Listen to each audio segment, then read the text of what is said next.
The 0-2 pitch, swing and a miss, struck him out. The Philadelphia Phillies are 2008 World Champions of Baseball. Good evening, everybody. Welcome back to another episode of the Phixated Podcast, a joyous episode at that. I am your host, Mike Azalina, and I am joined by a guy who I believe the seed of our friendship was planted in Notre Dame football, if I'm not mistaken. Regz, hi, buddy. I should have had it playing in the background. Yeah, I gotta say, I'm much happier to do this today with you in this kind of mood. Not that it wouldn't have been an entertaining podcast with you in the other mood, but this is much better. I would have been lit up. Yeah. And we are a Philly sports podcast. There is no question about it. But certainly we are going to spend a little bit of time debriefing the Notre Dame Penn State game yesterday. And I don't say that opening in jest. In college, I think our first like real sports bonding was done with Notre Dame football because, you know, we went to college in the fall, and one of our other roommates was a huge Notre Dame fan too. And I specifically remember the Bush push night. Mm-hmm. And all of us watching that game and just being devastated. So with my parents for some random reason in like they my were there. dorm room on that little TV. Well, when we stopped them, we were actually up in Josh and Phil's room, and when we stopped them, we sprinted down to your room, and that's when we found out that they were reversing it. Yep. And that's when the night turned poorly. Yeah. But we're not here to talk about the sad days. We're here to talk about the glory days, at least for the first few minutes of the podcast. I know a lot of our listeners are Penn State fans, so they'll probably fast forward through this. But this brought me great joy, Rex. This win brought me great joy, and I'm going to talk about why in just a moment. But you got to watch the game. I know that you talked about having to drop something off of your sports radar, and Notre Dame happened to be the thing. But you watched most of it. Yes. You've been watching more and more this year, I feel like, because you've texted Josh and I here and there about different games. But anything that like from last night that jumped out at you from like a player, coach perspective? A couple things. In the first half, it looked like Penn State's defense was playing like a high school team. Like they just looked bigger, more athletic, and like more ready to go than Notre Dame. Yeah. They looked like I'm not sure Notre Dame's going to score period in this game with how some of those first drives went. And again, I have not watched much college football, admittedly, even less so of Penn State. So I wasn't quite sure what they were going to look like. But yeah, that was my first impression of the first half. I watched with my oldest the first half, who now is like going around saying "we" when he talks about Notre Dame, which is really funny. Good for him. I do the same thing. Yeah. He has not earned it quite like you have, but he's like, okay, we're Notre Dame now. Got it. He's just all in. He's just like, okay, no problem. I love it. I love it. He's welcome aboard, buddy. Yep. So that was that. And then as I kept watching, it was like, man, that Penn State quarterback is really blowing it. Because there were some open people that he was overthrowing. And this game could have I think if he hits a couple of those, that game gets ugly very quickly. And Notre Dame kind of gets blown out of the water. But they kept holding on somehow. And I don't know. I still don't know how they won the game with the way that defense was playing against like Notre Dame's offensive line and everything. They were just eating them alive. But they did it. I wasn't sure if the kicker was going to do it, but he came through. Yeah. So a couple of things. And first I'm going to speak to your points. I'm going to talk about some things that stuck out to me from this game. I think one thing to keep in mind is that Penn State had technically 2 extra days of rest of more than Notre Dame from what happened last week in New Orleans. Notre Dame's game got pushed back. Notre Dame also played the most physical game of the playoffs against Georgia. Penn State's coming off of 2 games against SMU and Boise State, which weren't physical by any means. And Notre Dame, I could tell watching them all year and then watching them in this game, they looked exhausted. They just looked totally beat up. And that's not to discredit Penn State. They're a very good team. I'm not trying. That defense is very talented.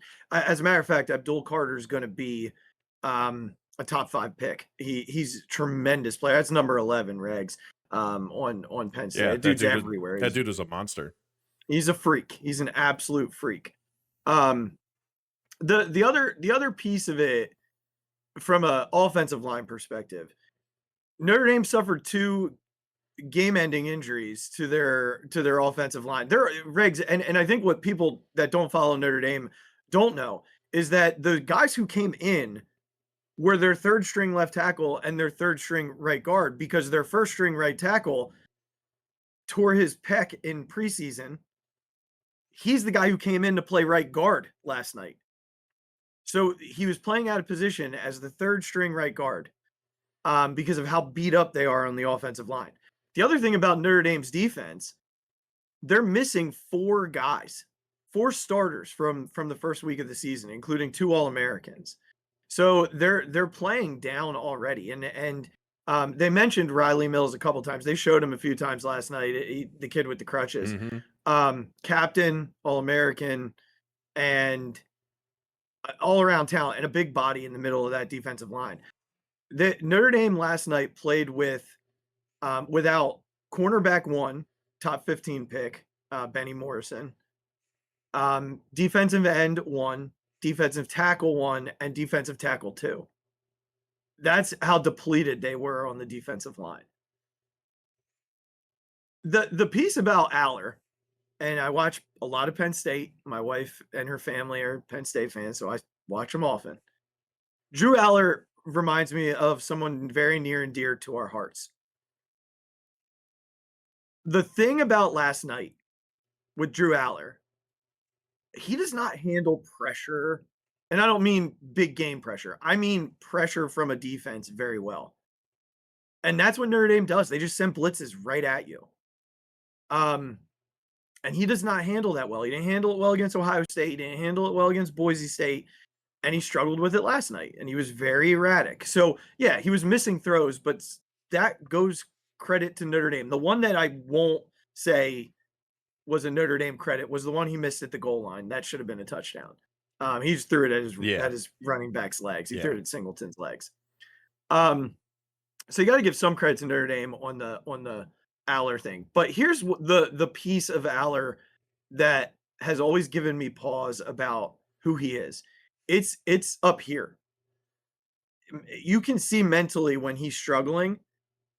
He's very emotional. And this is where I'm going to go with who he reminds me of.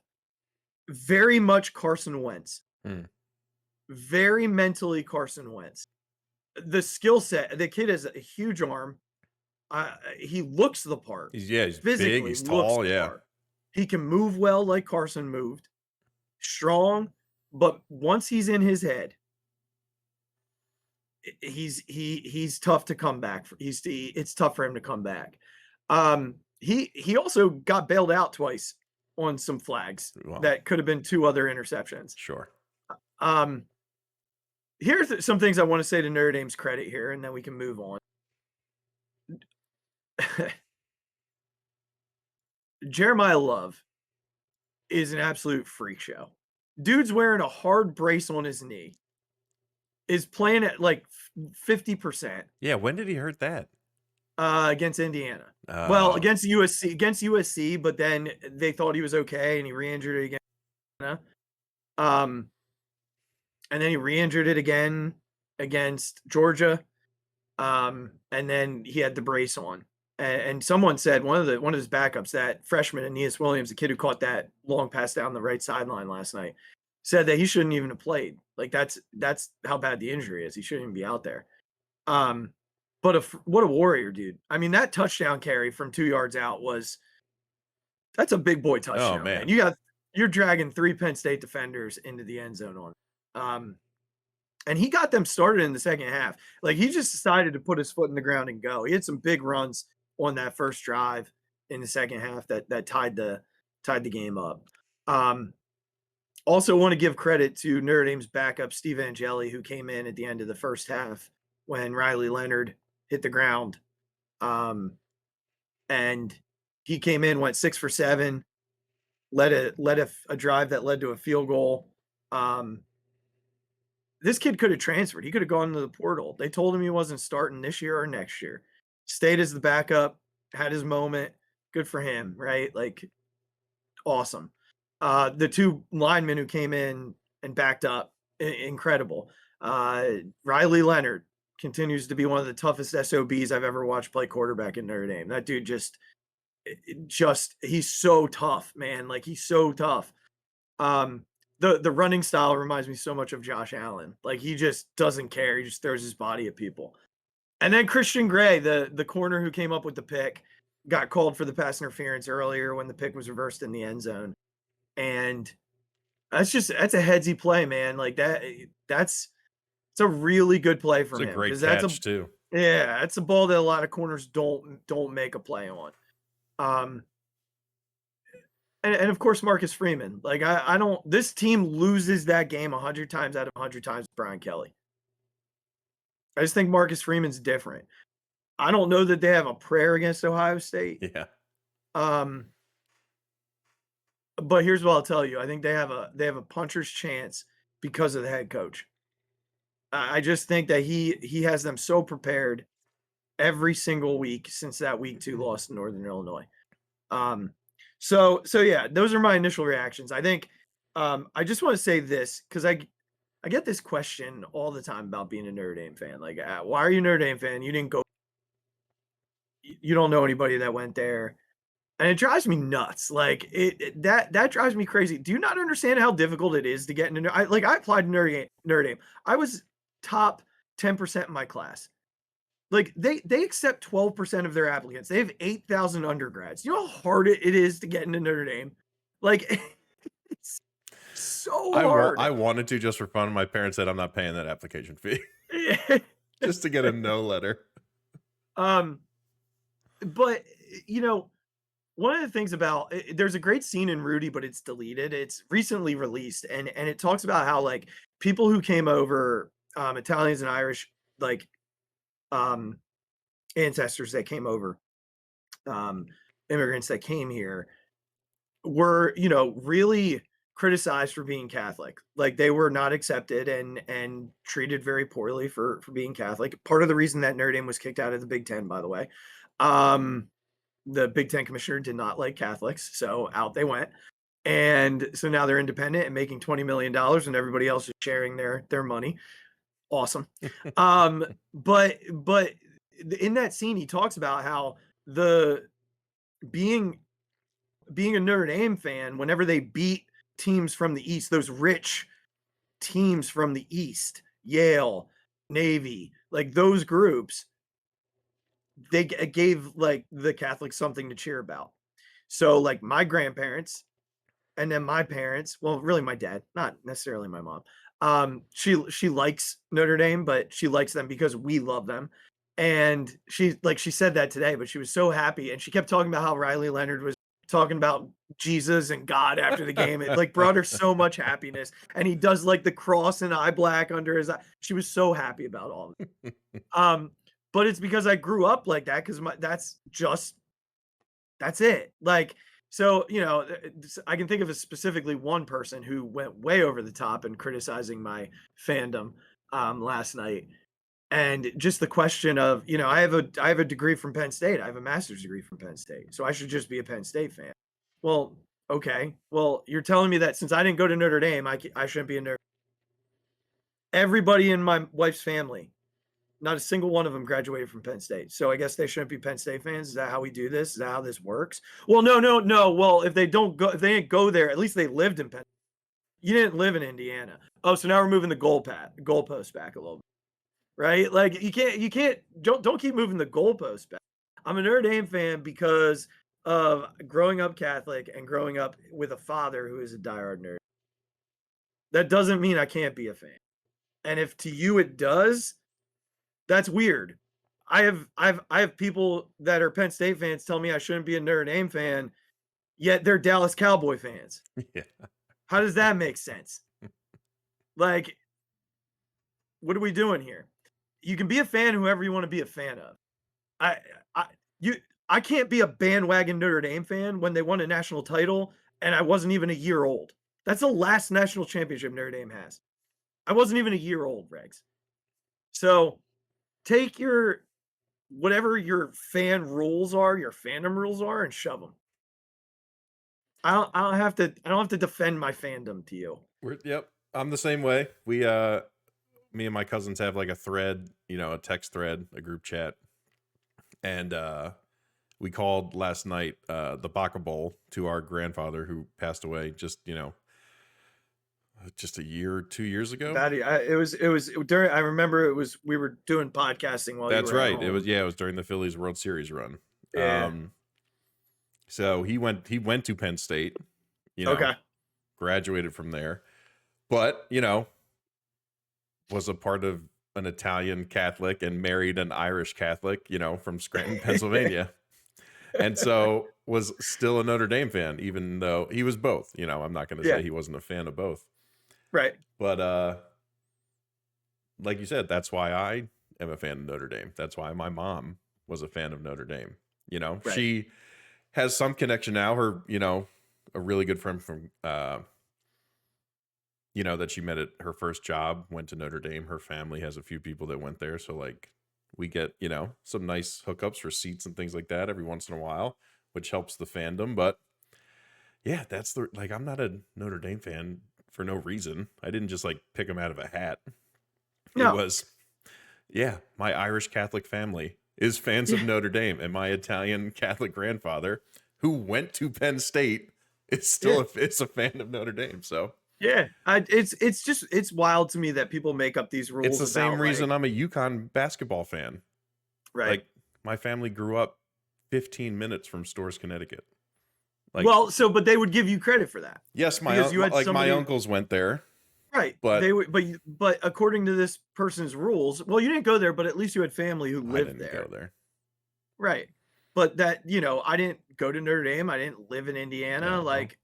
So I can't be a Notre Dame fan. Or I didn't have anybody who went to Notre Dame in my family. I visited there, so that counts. I did have a friend that graduated from my high school that went there. So maybe, I don't know if that, that counts. I don't know that they keep moving the goalposts. It doesn't matter. I could probably tell you more about Notre Dame than most Penn State fans could tell you about Penn State. At least the ones who are criticizing my fandom. The best part about it, that person is a Cowboys fan who probably grew up in Pennsylvania. Well, yeah.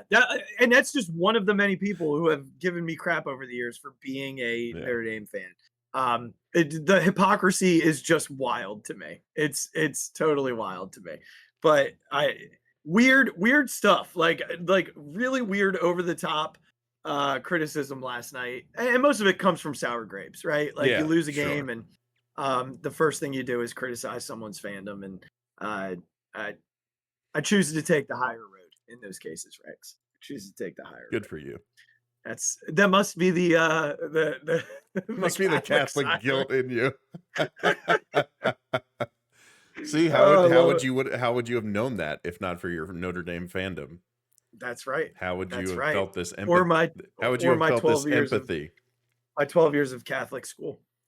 Yeah, see, I had to get baptized Catholic because that was the rule, But outside of that, again, Christmas Eve and things like that, going back to Connecticut to go to church. But yeah, that's about as far as my Catholicism goes. Well, listen, we'll save the Catholic conversation for another podcast. Another night. We're going to steer it back on track. Go Irish. Thanks for that win. There are so many reasons why that win just will have me smiling for the next 10 days. We would need many more of these to go into the Catholicism conversation. What are you drinking there, buddy? A little Basil Hayden's. I'm drinking some Bowman Brothers tonight. Nice. Yeah. So Yeah. So thank you, Notre Dame, for giving me 10 days of bliss. Whatever happens on the 20th happens. I still believe there's a chance. There's a puncher's chance that could be wearing a national Yeah. champion And hey, t-shirt. look, not that we needed a large reason, but now I got to bring my boys to a game. So Uncle Azzy's coming with. Gotta go. Coming with. We gotta go. I mean, listen, Cole's walking around and saying we. Yeah. That's I'm serious. It was so funny. We had baseball training for him tonight, and his trainer was asking him if he's been watching football or anything. And he starts talking about Notre Dame. And so then he's like, oh, well, who do you think wins against like Texas and Ohio State? And he's like, I don't know who those people are. He's like, I don't know who you're talking about. This all has happened in like a week and a half. But Yeah, he's I in. love it. He's all in. He's in, man. That's all that matters. He's in. I love it. All right. Well, we're gonna do some Phillies. We're gonna look at the NFL playoffs and make some predictions. And then we're gonna dive deeper into this Eagles Packers matchup on Sunday at 4:30. Real quickly on the Phillies, not spending a ton of time here tonight because we want to focus most on the NFL. They settled arbitration with everybody, which I did not anticipate. So I'm just going to run through the numbers here. Garrett Stubbs, $925,000. Still don't think Garrett Stubbs is going to be the backup catcher this year. I think they gave him that split contract, so he'll be. We'll see him at some point because there's just no doubt. But so $925,000. Jose Ruiz at $1.2 million. We'll see. Could be a cheap bullpen arm, effective bullpen arm. Brandon Marsh at $3 million. So a little bump for Brandon. Bryson Stott with a tiny bump at 3.2. Edmundo Sosa at 3. I always forget that we have Edmundo, like until I see his name in the arbitration thing. So our infield depth is back there. Alec Boehm. I actually think he went down this year. I'd have to look at last year's number. I could be wrong, but I feel like he was around 8 last year. But he's at 7.7 this year. Ranger at 8.8 and Luzardo at 6.225. So good numbers overall. Nothing major there. I did think they'd end up in arbitration with a couple of these guys, but it's nice to avoid it and just move along. This does not mean that Alec Boehm can't be traded. It certainly doesn't preclude an Alec Boehm trade if the right thing comes along.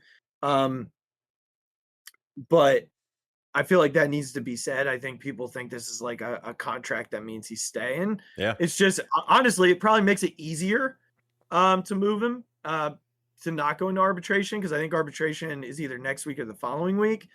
And you don't have a number on his head then. So you can't, teams want to know what the number is. Looks like he was only making 4. Oh, I was way off then. Okay. All right. I was way off then.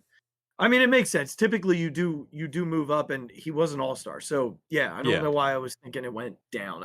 Maybe I was thinking of what I thought he was going to get this year. Because I think a few times I had said I think based on the projection, this was a little lower than the projection. Yeah, maybe that's what I was looking at then. Okay.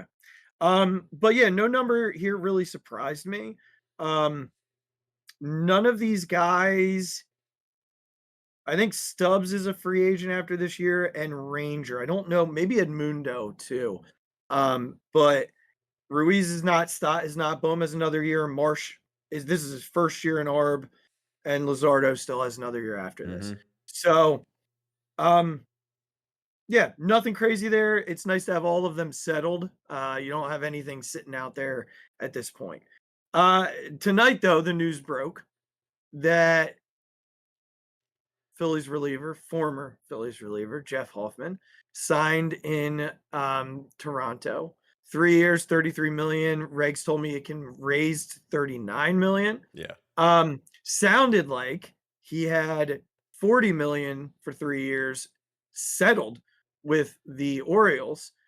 And then they didn't like something they saw on his right shoulder during the physical. So they backed out, and he ended up a Blue Jay. Yeah.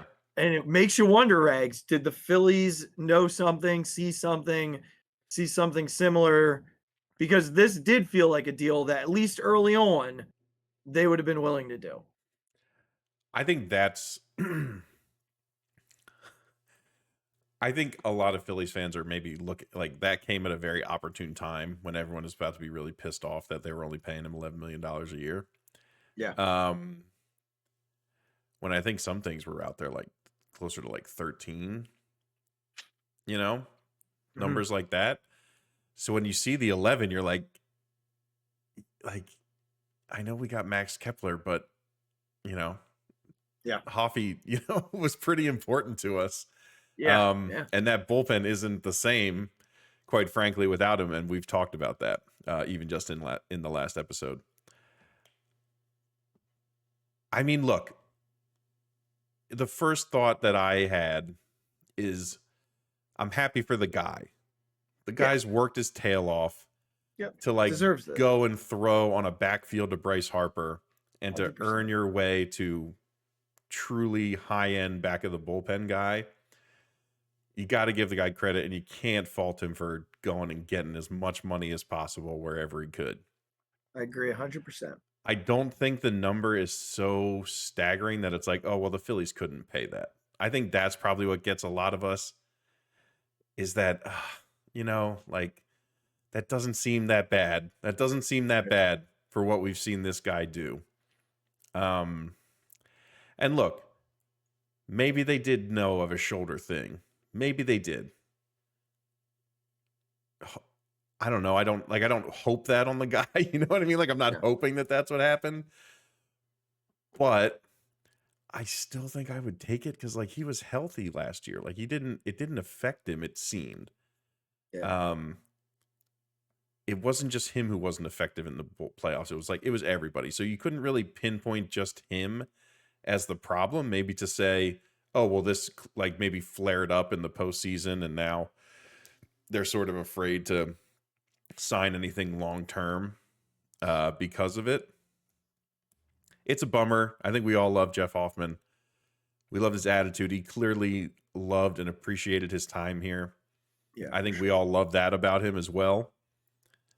So it's a bummer to see a good guy and a good player go somewhere else.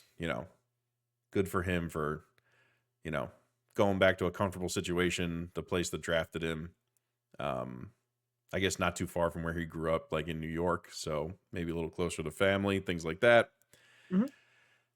I think it's still a bummer considering that this bullpen is still a large question mark. It's tough to see a good player leave, which the Phillies don't make a huge habit of doing, quite honestly. As somebody who probably tweeted extend him about Jeff Hoffman, I don't know, not every night, but every night he pitched. Like I don't know how many nights he pitched that I didn't say that. He was so dominant. He was so dominant for 2 years. Yeah. Like just every time he took the mound, you felt good. If he had a rough outing, you were shocked. Because it just didn't happen. The hesitation for me, man, is that relievers are just so temperamental. Like you just don't know what you're gonna get year to year. You got 2 really good years out of him. He's on the other side of 30. You racked up probably close to 100 innings over the last 2 years on him. And, if you feel like you can recreate that magic with somebody else, then you go ahead and do it for cheaper. I'm absolutely gonna miss him. And this is, I agree with everything that you said about he had to go get his bag. But I really do struggle with giving relievers that's a big deal for a reliever. Like, and when you think about it this year, that 11 million is 22 million because of where they're at in the tax. So you're really paying 22 million for a reliever. And that's a hefty price for a guy who's going to throw 60, 70 innings like max. Yeah. It's a lot. It's a lot. And he's fantastic. But 22 million is, whoo, baby. That's I mean, wow. So I'm definitely going to miss him. I'm curious your thoughts on, they were recently tied back to Estevez. If they brought Estevez back, where would that put you on a scale of 1 to 10 with the bullpen? Right now, I think we'd both say that we're in like the 5-ish area with this bullpen that we talked about last show. Like there's no definitives, and I don't think any bullpen really has that. There are some that do, some that don't. Um, but if Estevez is the move, if he's the guy, they bring him back on a 1-year type deal. How much does that move the needle for you from a 5? Does it get you to closer to 7 or an 8, or It where wouldn't you at? move me that much. Okay. I think it would move me, and I'm curious to know why for you. Maybe 7, but I think it moves that much because I don't think he'd be their 9th inning guy. See, I think he would. See, I think they would be more prevalent to give it to Romano or Kerkering. Interesting. And that makes me feel better. I don't think Carlos Estevez in the 9th inning was great. I just don't think he was that. I'm not saying he was bad, but I just don't think he was that good. Yeah. So if you're going to tell me I got Estevez or I can give Romano or Kerkering a shot at it, I think I'm going with the other two. Yeah, I look at it a little differently from, it depends on who you want to be the fireman versus, because you need the fireman. That's got to be the Hoffman guy, right? So if that's going to be Kerkering, now your choice is Romano or Estevez, with the other one being the guy who comes in a clean inning, 7th or 8th inning, depending on matchups. And then there's the whole idea of Topper just doesn't use a closer, and it's whatever he's feeling on that night. It would move me a little bit more because it makes them deeper out there, a little more experienced out there. If there were an injury, it does give them an experienced 9th inning guy. If he's not that to start, they at least have the guy who can move to that role. Versus right now, if Romano's that guy and he ends up hurt, you don't have the guy who's pitched the 9th inning. So I'd be good with it. I still think there's a possibility that like a Bohm trade could bring a reliever back if they choose to go that route. But I would be fine. I would feel a lot better. I would be an 8 if Estevez was the move. That would make me feel a lot better from a depth perspective. There were many games. I can think of the Braves game that he came in and went 3 innings essentially and shut down the Braves in a walk-off in extra innings. I think he did a lot more good than bad. He had a couple of blown saves. It was never comfortable. Yeah. And we're all going to remember the Lindor grand slam, but that was just a really rough spot to come into. That was just somebody had to be the guy, and he just happened to be the guy. And it just felt like the moment was going to be the moment. Didn't matter put out there at that point. But he's not the guy I'm bringing in with the bases loaded. Like he's not a strikeout guy. Right. So, unfortunately, the strikeout guy was the guy who got him in that spot to begin with. Yeah. So it's tough. But if the rumors are true and they're tied to him and they're interested in bringing him back, I'm not saying no to that. I'm not saying no to that if it's on a 1-year type of deal. I'm good with that. So we'll see. But I definitely think another move in that pen has to be made. I think we're both on the same page there. Absolutely. All right. Anything else about the Phils? No, I'm ready for baseball. I'm ready for it. We're close, buddy. I know. We're almost there. We're close. We're close. Hopefully the football team takes us to that. That's right. It'd be a good transition. It would be beautiful if we got, the football team to the point where pitchers and catchers were, just spit out from there. Let's start with the playoffs are here. They start tomorrow. We've got 6 games this weekend. So I want to do our typical activity where we go through each game. We make our picks. We have some debate over this at times. But I always enjoy doing this. So I am going to make sure that I give the spread on each of these games. I think that'll help us. And we're going to start in the AFC and we'll we'll go round by round, back and forth. Mm-hmm. So let's start in the AFC here, and we're gonna go ahead and name the Chargers and Texans. The Chargers are going to Houston, and they're actually 3-point road favorites, Regs. So I'll tell you what Harbaugh has done with that team in 1 year has been really impressive. Houston's taken a big step back. It feels like we always get that Saturday afternoon Houston home game to kick off the playoffs. I don't know that I have strong feelings here. I do think the Chargers are probably winning this game. But I don't know if you see it differently. I don't. I think I would pick the Chargers. I just have not and again, Houston being down a receiver, I just don't think they've been very good, and I just don't think that team really they've just had a weird, not good year. Stroud has taken some steps back. I don't think they're going to be a bad team all the time. I think this was just a weird, tons of injuries to their wide receivers throughout the year. Yeah, Stroud took a step back. Yep. Which is probably because of the receivers, right? Which is going to happen, right? Yep. I still think he's a really good quarterback. This Chargers defense is really good. It's better than people think. Yeah. Yeah. And it's tough. They can run the ball really well. And I just think, I would pick. And they got my boy Ladd McConkey. That's right. Watch him tomorrow, folks. I wanted the Eagles to take him. I'm not mad at what the Eagles did in the draft, but he was a guy I talked about a lot in our draft shows. All right, so then that gets us to the is this the 4-5 game? The Steelers and Ravens, is that the 4-5 games, the Texans and the Chargers. Yes, right. So then this is the 3-6. This is the 3-6.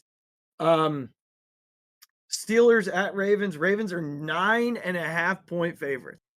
Holy moly. Look, I gotta tell you, I don't know what Pittsburgh does well offensively. I know what they do well defensively, but I think Baltimore counteracts it pretty well. I got Baltimore. I got them winning kind of big, actually. Yeah, I agree. Even with Pickens back, I don't think the Steelers. I just think they've kind of run out of juice here. And Baltimore's really, really good.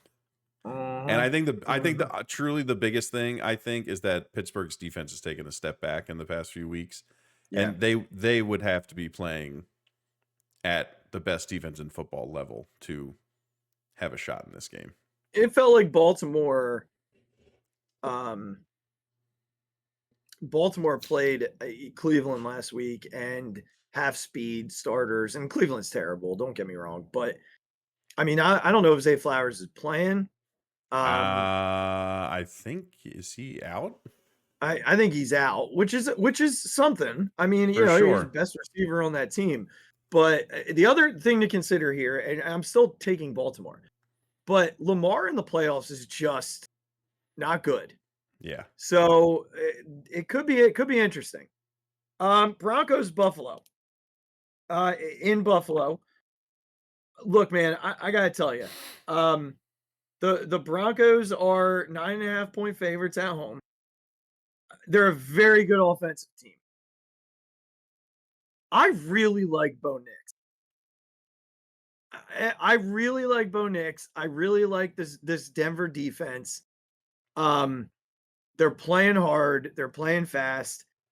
Buffalo wins this game. They don't cover. I actually think this game is going to be much closer than people think. That Buffalo defense is not good. No. It's not good. I actually think Denver's going to score quite a bit in this one.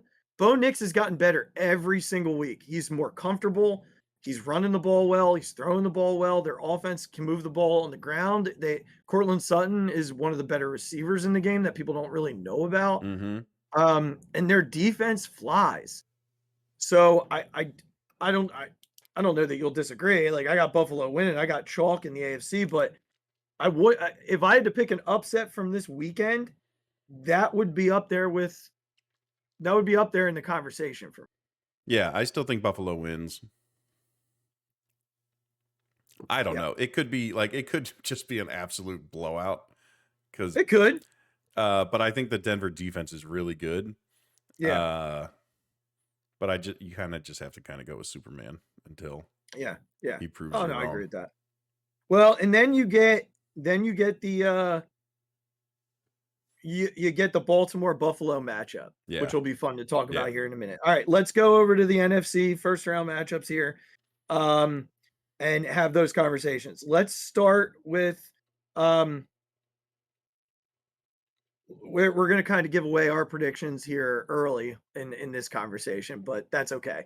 Let's start at the bottom. We'll work our way up. We'll make that our last conversation.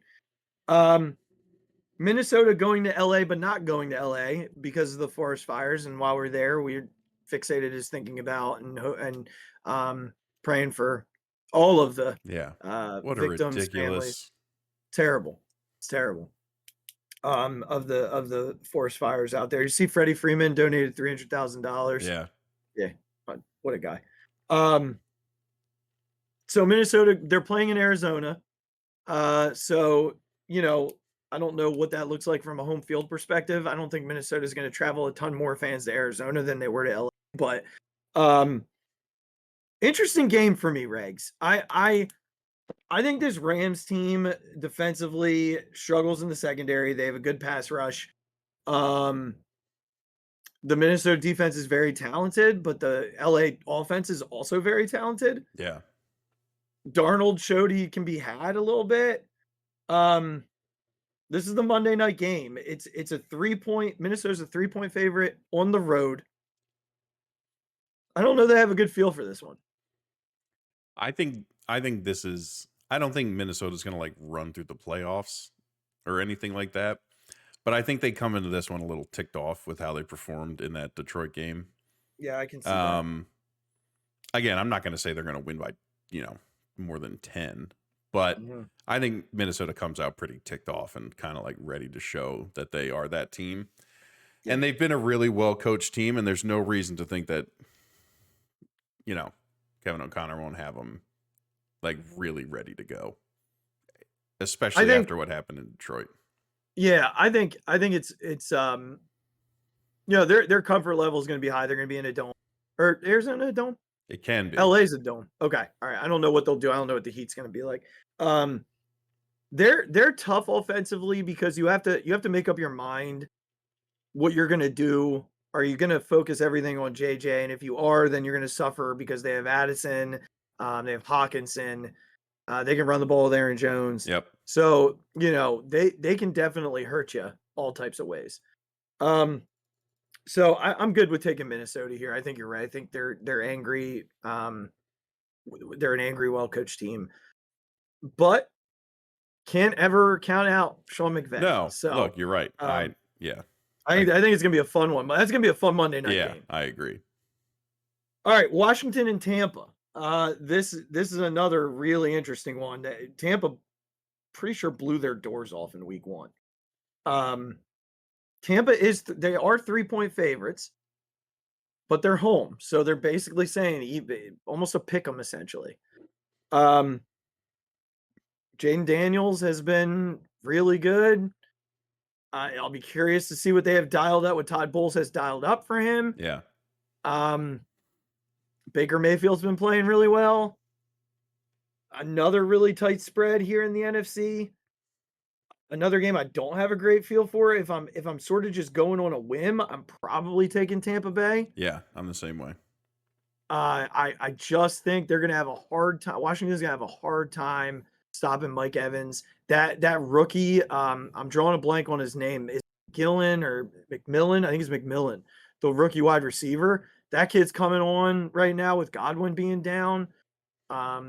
They run the ball really well. Yeah. Bucky Irving, they're tough, man. And that defense, they're gonna blitz you all night. Yeah. They're gonna come for you.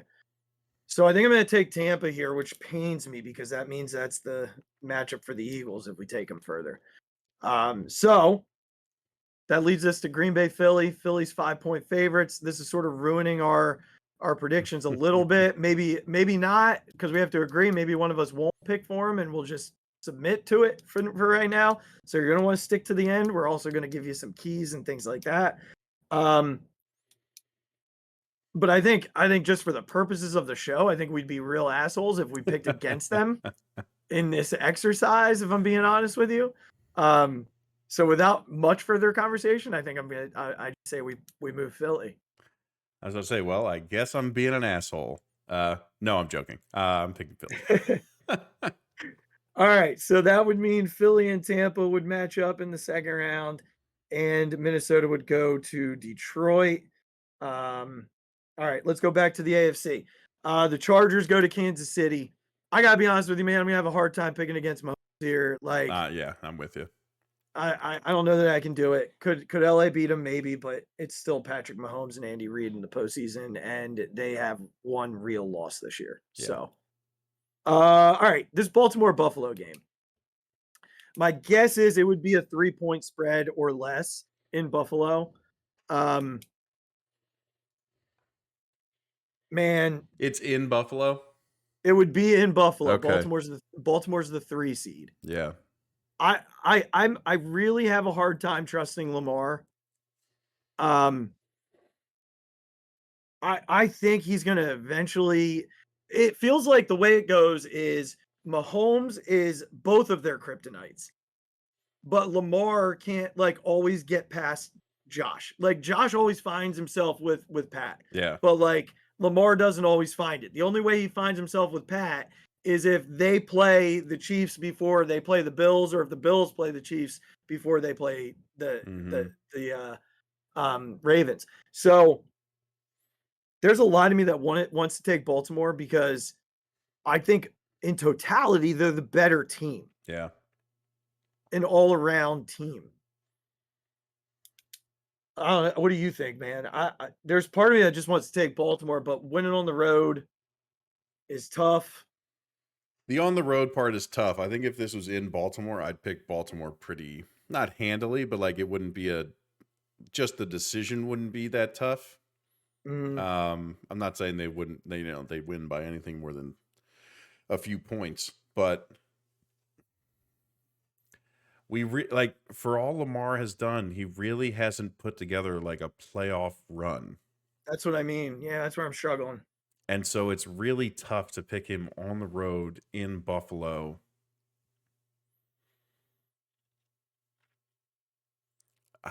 Man. You know what, man? Let's do it. I'm taking Baltimore. All right, I'm fine with that. I just feel like I feel like at some point he's gonna do it, and I feel like he's playing some of his best football right now. I love Josh Allen. I have friends who are Bills fans, and I'll be pulling for him because of that. But at some point Lamar's gonna break through, and yeah. I think this might be the one. All right, Minnesota and Detroit. My guess is after what happened this last time, Detroit probably enters this game as like a touchdown favorite. I feel like I take Detroit here. Yeah. I think Minnesota runs out here. And then Philly and Tampa. My guess is Philly would probably be 4.5, 5-point favorites like they are here. I know that people are going to say, well, Tampa's been Philly's kryptonite. Tampa's been Philly's kryptonite in 3 situations. The first one being Jalen's first year as a starter when they were Jalen and Devontae, and that was it. Last year when they fell apart entirely and didn't have AJ Brown. And then this past year when they didn't have AJ Lane so to me it was in Tampa, right? And it was in Tampa. So they're going to have to come to freezing cold Philadelphia on January 19th or 18th. 18th. They'll be the Saturday games in the divisional round. So, yeah, I think Philly would win that game. I actually think they'd win in a situation like that. All right, let's jump over to the AFC Championship game, Kansas City, Baltimore. Would we put Lamar past Josh? Will we do it and put him past? Nope. No, he's shaking his head. Until someone beats him, we take him. He's on the mountaintop for a reason. All right. So we go back over to the NFC, Philly and Detroit. Philly would probably be 3-point underdogs in this game, maybe less. It'd probably open as 3. My guess is by the end of the week, it'd be somewhere around like 2.5, 2. I do think Philly can win that game, Regz. I don't know if I'm gonna pick them right now. I need to see what Jalen looks like. I think Detroit's offense is unbelievable. I think they're not. Yeah. I don't know that they can. I don't know that Philly can beat them in that dome. I'm with you. If this was a neutral site anywhere else, like I think Philly has that much better of a chance. I'm not sure Detroit's losing in that place. That offense, it just clicks so much there. Yeah. The defense, despite being undermanned, like just seems to feed off everything in there. Yep, they keep performing. Yep. It would be really tough to pick almost anybody else against that team in that place. Yeah, I'm not opposed to sitting here and taking Detroit right now. It doesn't mean if we get to that game, pick them at that point. Yeah, we might feel very differently. But I think when you look at it, if you're pulling off I'm wearing an Eagles hat, if I pull off my Eagles hat, I think it's fair to say that they could lose that game. Yeah. Am I 100% certain that they would? No, I think they could absolutely win that game. But it's hard to say yes right now. So, I feel like we're allowed to give ourselves I don't want to cheat and say we give ourselves an addendum, but when we get to that game, if it is Philly and Detroit, we might not take it that way. I mean, look, a lot could happen in a few weeks. Yeah. All right. I'm having a really hard time writing down Detroit, Regz, but I feel like we have to. I feel like we have to. I think the hope in the fan in me then would want Detroit to win, but they'd have to go away from their stadium and play Pat Mahomes. Still in a dome though. It is, but that's a good Kansas City defense. And I can see Pat Mahomes just doing whatever he wants to that Detroit defense. I think it's Kansas City again, at least off the cuff. Yeah, I don't think Kansas City's defense is as good as maybe in the past year or two. Like, I think they're still good. Yeah. It's like you said, it's just really hard to pick Jared Goff over Patrick Mahomes.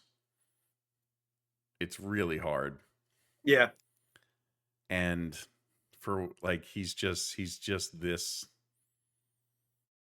decade's like, you know, he's this decade's Brady. Like he just is that guy that like I don't know how you pick against him in the most important games. Like I don't know how you do it. That's what I'm saying. I mean, again, the Niners were lose last year. Yeah. You know, I mean, this could be all blown up in the divisional round. I don't think we've ever been right ever. But it's hard to pick against Kansas City. Like it feels like we are being really chalk here, honestly. The only non-chalk pick was Baltimore beating Buffalo. Yeah, essentially. But we had the 1 and 2 seed in the NFC, and we have both 1 seeds playing in the Super Bowl. Yeah. But it was both 1 seeds last year, so it's just hard to pick against that Kansas City team. I'll tell you right now that if the Eagles get there, I'm picking them. So it doesn't matter. I'm only doing it for the X because we don't know what it looks like from this point on. I almost wrote Philly down for the Detroit thing, but I want to take my bias hat off and say after watching Detroit against Minnesota. Now, I also want to say this, and this is partially going back into the Eagles in that pick. Jalen Hurts is a light years better than Sam Darnold is. And the Eagles defense is just as good, if not better, than Minnesota's defense. Yeah. So I'm talking myself here into good Lord. Listen, I don't think it's like we said, I don't think either of us don't think that the Eagles have no shot. That's not where we are with that game. Right. it's just Detroit's been really good. They just have been, and them being at home makes a huge difference. Makes a huge difference. Yeah. I know.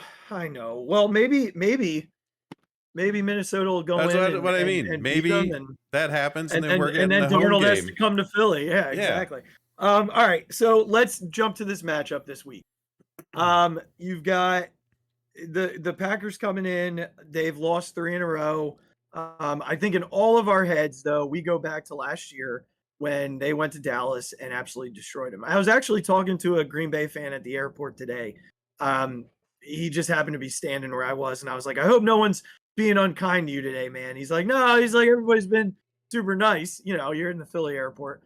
I was like, well, how do you feel about it? And he goes, I don't feel good. And I talked about the Cowboy thing, and he was like, yeah, but we've always been Cowboys in the postseason.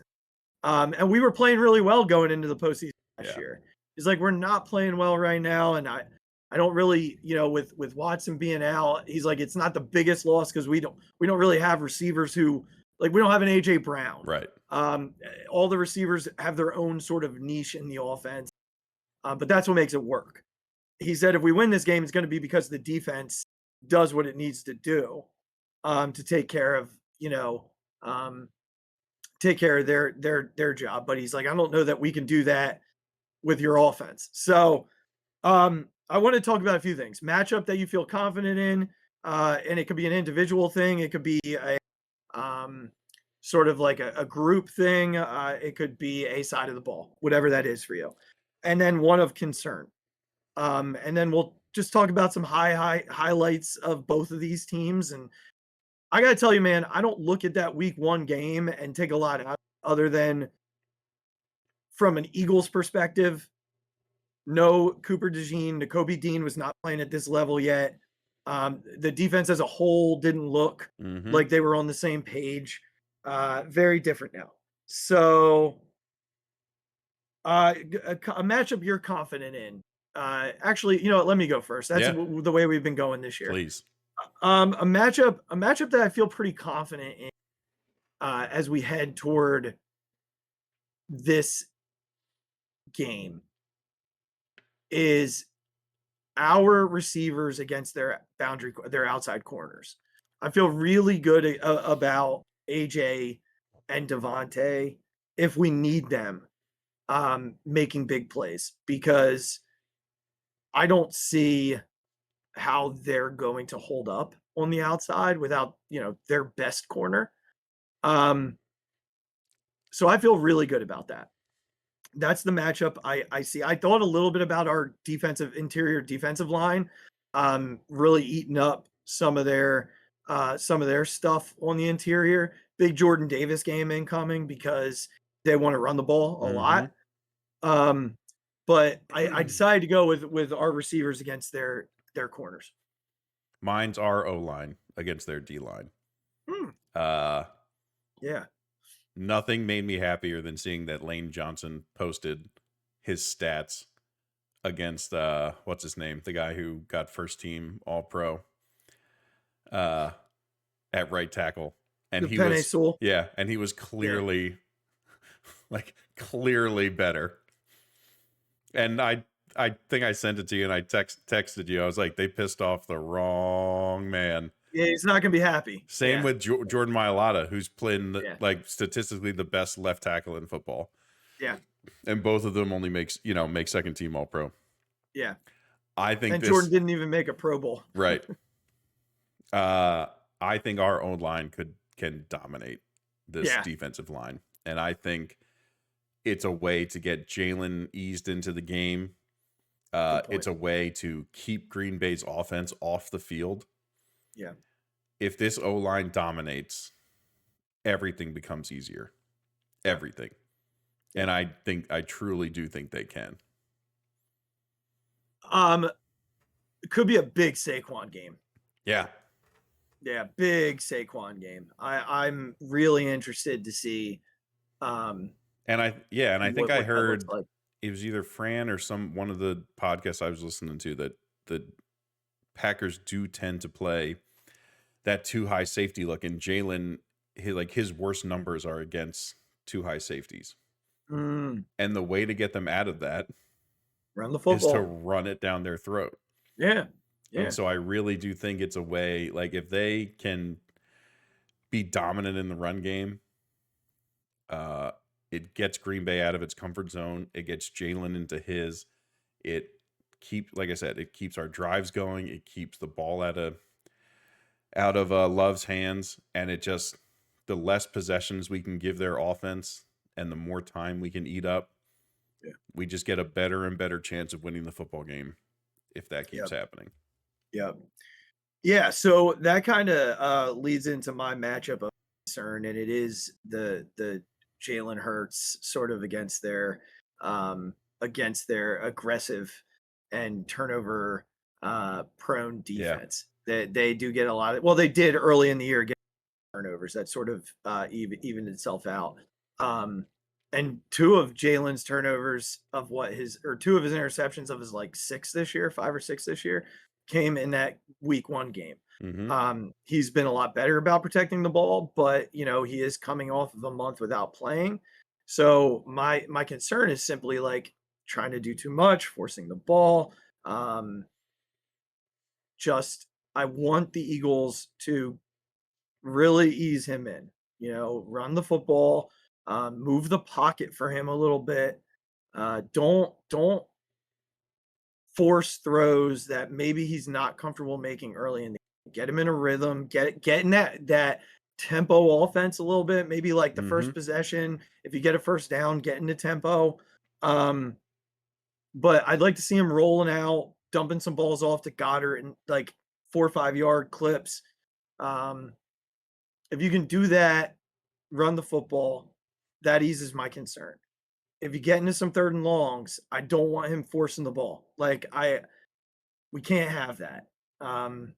Don't give Green Bay the ball in plus territory. Let's not play that game. Let's not play that game.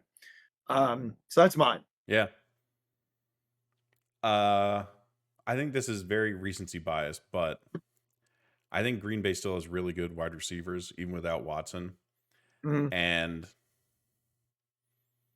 despite our corners having been playing fantastic, we've seen some not as good wide receivers kind of do okay against them in the past couple weeks. Again, we talked about that maybe being a thing of them being tired. They played a lot. They seemed a little gassed, especially in that Cowboys game. But look, I think Green Bay is going to take away from the past couple weeks that they're not going to be afraid to throw at Quinyon. And while Quinyon's been in very good position and been covering well, some guys have seen some success. Yeah. Again, I'm not saying that all of a sudden Slay and Quinyon are going to be terrible, but this is a team that has the talent at wide receiver to make it really hard. And a guy who's calling plays, who is going to call is going to put his guys in the best position to make plays. And our outside guys have been unbelievably reliable this season. And not that I don't think they can continue to do so. I just think it's going to be a really key matchup, and one that I look at it, I'm like, man, we better play really well. Yeah. Yeah. The guy that I think is the sort of the key in that scenario is Jalen Reed. Yeah. He killed them in the first game. They were missing tackles, missing assignments, those explosive plays. Yep. Man, would I hear that the Green Bay had like 8 explosives in that week lot. 1 matchup, and the Eagles have not allowed like more than 4 in any game since then. Explosive plays being like 20 or more yards. So, different defense for sure, and hopefully it shows out the way that it has, because they've played some good offenses. Like it's not like they haven't played explosive offenses. Washington's an explosive offense, and that's a game where they did struggle a little bit. But I've already given my reasons as to why I think that was. Baltimore's an explosive offense. They did almost nothing. Cincinnati's an explosive offense. Didn't really do a whole lot against them. So they've played their share of them. It's just, can they do it in the postseason? So some other things to kind of look at from a key perspective, and not, I don't want to say key yet because we'll get to that, but some other things to consider here. Jordan Love, man, he's such a confusing quarterback to me because he's got the arm talent and the ability to be a top, I don't know, 10. I want to say top 8 seems super specific. So he's a top 10 guy, right? Like that's Yeah. what he is. I really like a lot of things he does. One thing that that is really difficult is getting him to the ground. He does not take just sacks. about to say. Yep. He does not take sacks. What did I hear is like his pressure to sack rate is like 16%. It's like the highest, in football. I mean, that's insane. I think Jalen's is like 30 or something like that. Like it's wild. So, you're not going to sack him. One thing though that happens when he feels pressure is he just rips it. And you can get him to make some throws that he shouldn't make. And hopefully those turn into turnovers or big incompletions or things like that. I think he scares me from you think you're going to get him, you think you're going to get him, you think you're going to get him, and you don't think anybody's going to be there, but they are. Yeah. He doesn't panic. So it'll be an interesting matchup with him. He's not the guy that I'm considering my key, but he is the guy that I think, if Jordan Love from Wild Card Weekend last year shows up, it's going to be a long day. It's going to be a long day. Yeah. That's one for me. And they do have this is the best defense they'll face other than the Steelers this year. So I'm curious to see how the offense looks. I worry about a slow start in this game because Green Bay can get on you quick. Mm-hmm. Hopefully we don't have a slow start. I would love, let's win the toss. Let's get the defense on the field. Let's get a stop and see if the offense can get on the field and get some points up. Just to get comfortable. But this is a defense that I'm curious about moving forward. You ready for keys? Yeah. All right. Here's my key. You got to stop Aaron Jones. Or I'm sorry, Josh Jacobs. I went with the old running back. You got to stop the run. One of the better run defenses in the country. Gosh, I'm college football. I'm all over the place. One of the better run defenses in the league this year. Literally the number one run defense. Absolutely. Number one overall defense. You want to win this game, get them into 3rd and longs. It limits what they want to do or what they want you to think they're going to do. If you can get them into 3rd and longs, then they are predictably pass, like everybody is, except for maybe the Eagles, who aren't predictably passing 3rd and long. You can get them into some predictable downs if you can stop Josh Jacobs, which the Eagles did do in the first half of the Brazil game. He broke out in the second half, but they were able to control him. They've faced a lot of good running backs this year. They've held a lot of good running backs down. This arguably, until they get to Detroit, is the best one they'll face. He's better than Bucky. Mm-hmm. He's probably not Jahmyr Gibbs. Jahmyr Gibbs is a totally different animal. Yeah. But if they can control him, I think that they'll control this football game. They can make Green Bay a little more one-dimensional if they can keep Josh Jacobs from running the football effectively. Yeah. That was going to be mine, so I'll go with my second choice.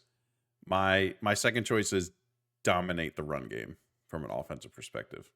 Run the football. Love it. If you can do that, I truly think it takes Green Bay out of rhythm. It keeps the scariest part of their team on the bench.